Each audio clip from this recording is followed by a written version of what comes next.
a gente tem os mais recentes, né? Que são os 5 e os 6 que saíram recentemente, né? Que eu vou tentar fazer também, trazer aqui pro canal mais adiante, né? Mas vamos lá.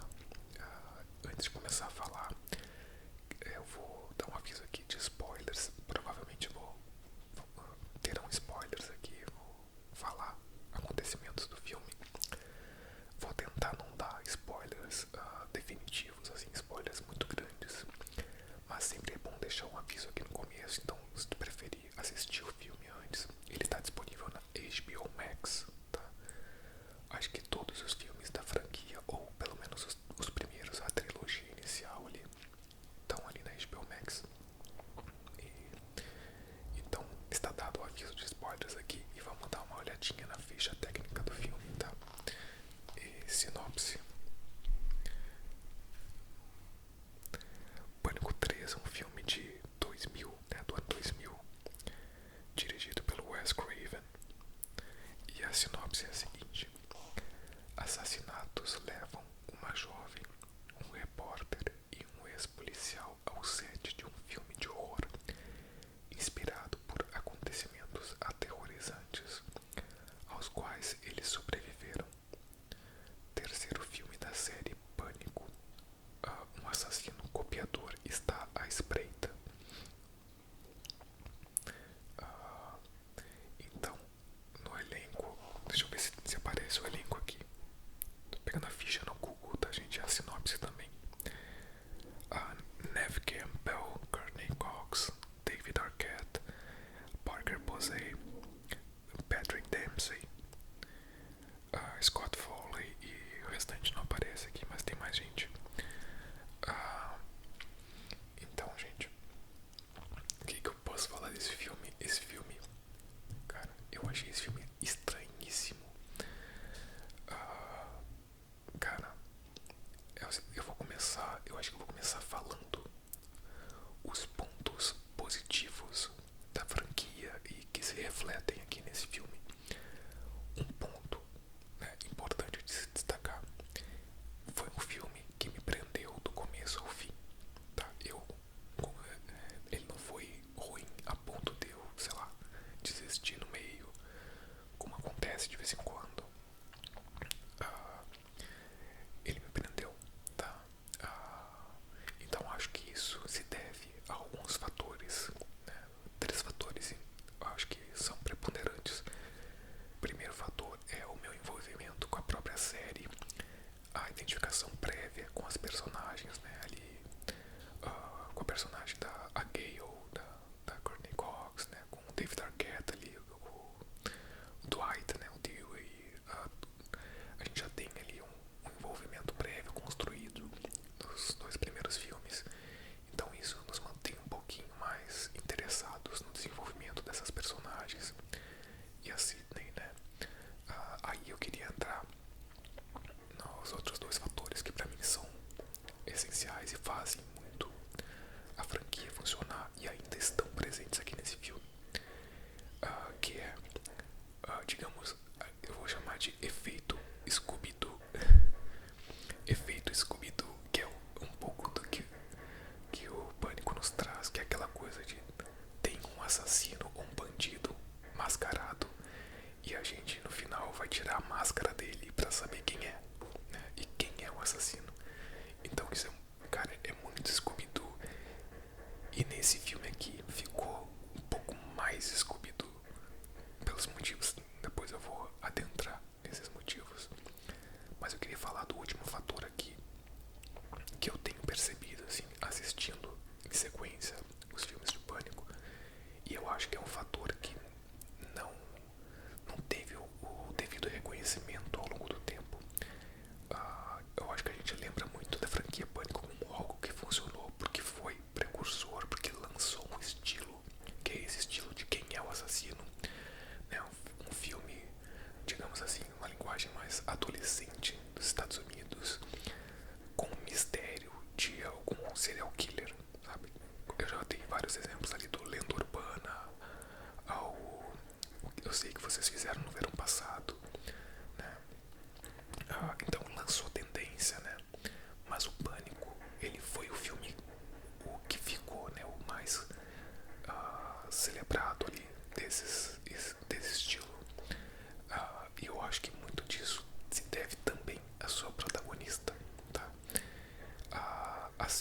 Scott ali, né? E o trabalho da Neve Campbell, que eu, sinceramente, lembrando do filme, eu não, quando eu vi há muito tempo, eu não lembrava de analisar essa atuação dela, mas tem me chamado a atenção o quanto ela se destaca, né? Quanto ela tá firme naquela personagem. E principalmente agora eu vou entrar nas questões aqui que me deixaram um pouquinho desgostoso com esse filme. O quanto ela é quem tá firme, ela é quem sustenta a personagem, enquanto as outras atuações estão pra lá e pra cá, né, totalmente inconstantes, né, e tu não sabe bem qual é a proposta. A Sydney, a Neve Campbell tá ali, né, ela tá sempre sustentando e sempre parece no foco certo, no caminho certo, sempre com o tom correto, né? Eu acho que essa é a melhor palavra, né? A Neve Campbell tá sempre no tom correto da personagem, e isso é muito importante porque ela é a protagonista, né? Então a gente compra a protagonista, e isso é muito importante para nos levar até o final da história, tá? Então ali, cara, eu acho muito legal a atuação da Neve Campbell. E continuando nos pontos positivos, a personagem, eu acho uma coisa interessante, que ela meio que foge um pouco daquele estereótipo ou arquétipo da donzela em perigo, né? Que é sei lá, um estereótipo de que ela é uma mulher que tem que ser sempre salva, ela vai ser salva por alguém, né? Que é uma coisa, um recurso utilizado por muitos filmes. E aqui no Pânico parece contraditório porque ela é uma mulher e ela está sempre em perigo. Entretanto, ela não necessariamente é sempre salva, né? Ela lida com as situações e ela lida de uma forma que a gente compra, eu pelo menos acredito, e eu acho uma personagem, uma construção interessante. Além da atuação, acho que a construção dela meio que desconstrói alguns desses padrões estereotipados de construção de personagem, né? Então acho isso um ponto positivo e tá aqui presente nesse filme de novo, tá? Então começo aqui elogiando a Neve Campbell, porque eu comecei a prestar mais atenção na atuação dela, e isso, cara, isso fez bastante diferença, e eu acho que deveria ser mais falado. É um dos pontos que solidifica a franquia, né? Ela está sempre ali no tom correto. Entretanto, agora eu entro nas minhas questões com o filme. Cara, esse filme me parece que ele vai para um lado e para o outro, ele não sabe o que ele é. Então, assim, ele muitas vezes me parece um pastelão proposital, né? Mas às vezes me parece que ele quer ir para um thriller, ele volta para um thriller, ele passeia entre comédia e mistério, suspense, meio que sem assumir nenhuma das coisas. Isso me incomoda, sabe? Porque tem cenas. Vamos partir um pouquinho da premissa. Vou tentar. Eu acho que a sinopse não explicou muito bem. Novamente, a história explora um filme dentro do filme, né? A franquia Stab está sendo produzida dentro do filme, que é um filme sobre os primeiros acontecimentos lá do Pânico 1, né? Digamos, é uma continuação. Então aqui no Pânico 3 está sendo produzido um novo filme do Stab, e os personagens desse filme, eles interpretam personagens do Pânico. Então tem uma atriz que vai fazer a Sydney, tem um ator que vai fazer o Dewey, tem uma atriz que vai fazer a Gale, né? Então é metalinguístico, né? Metalinguagem, de novo. Então, o que acontece? Essa produção, né? Nessa produção, eles começam a notar alguns assassinatos reais, assim, e percebem um padrão no assassino. O assassino estaria cometendo esses crimes na ordem, matando as pessoas equivalentes, né, de alguma forma ao filme inicial ali. Ele estava mantendo uma ordem de quem morre acho que no roteiro, no roteiro desse filme, né, do Stab.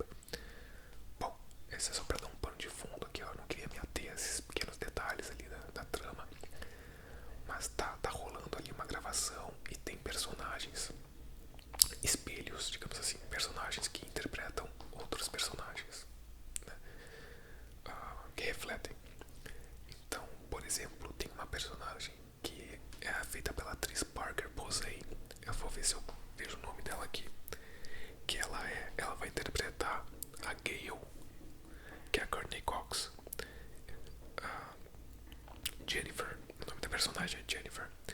Cara, essa personagem é uma coisa muito louca. A atuação da Parker Posey aqui é muito overacting, mas é assim uma coisa que salta aos olhos e me parece quase um nível Todo Mundo em Pânico. Sabe aquela franquia que é uma franquia de paródia de filmes como o próprio Pânico, né, que surgiu um pouco por isso, né, pelo caso do Pânico. A atuação aqui da Parker Posey é algo que é cômico, sabe? E muitas vezes me parece proposital.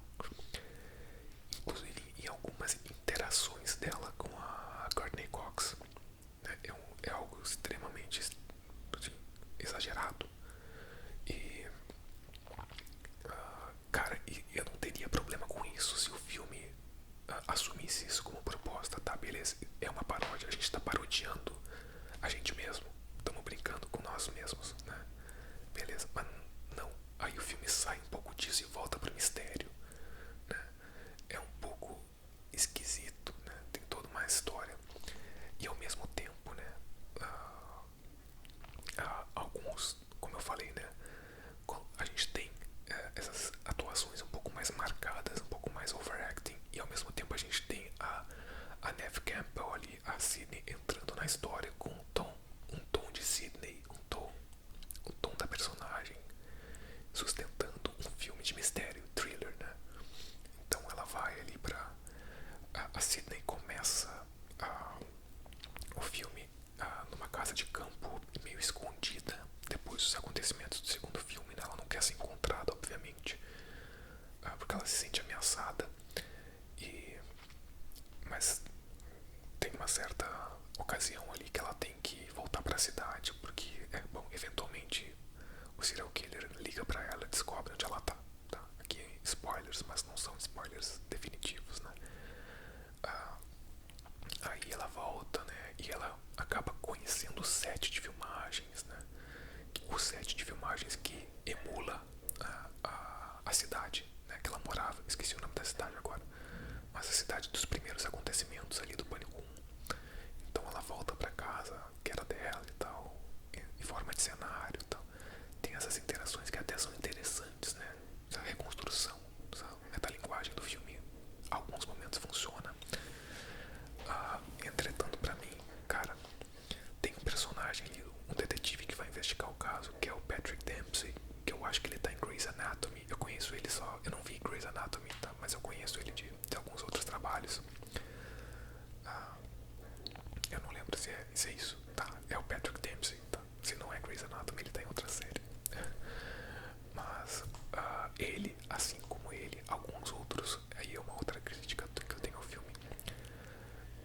Alguns outros personagens que se envolvem nessa história, os próprios atores do elenco desse filme fictício, né, do Stab, tem algumas construções ali, alguns diálogos que me parecem que são feitos apenas pra gente, pra nos colocar uma dúvida, pra parecer que eles são possíveis assassinos, né, que eles são possíveis candidatos a serem um assassino. Então fica uma coisa muito metódica, muito, sei lá, o roteiro sendo construído pra gerar uma dúvida ao invés de ser construído na lógica daquelas personagens, que na verdade nem tem muita lógica, porque elas não têm uma construção suficiente pra gente entender qual é a lógica delas.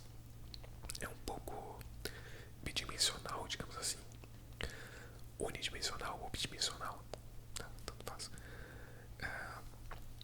Então é uma coisa que me chama atenção, isso já me chamou atenção nos filmes anteriores, tipo, alguns diálogos que são muito marcados só pra te gerar dúvida, que não necessariamente fazem sentido com a lógica das personagens, tá? Então isso é uma coisa. Cara, e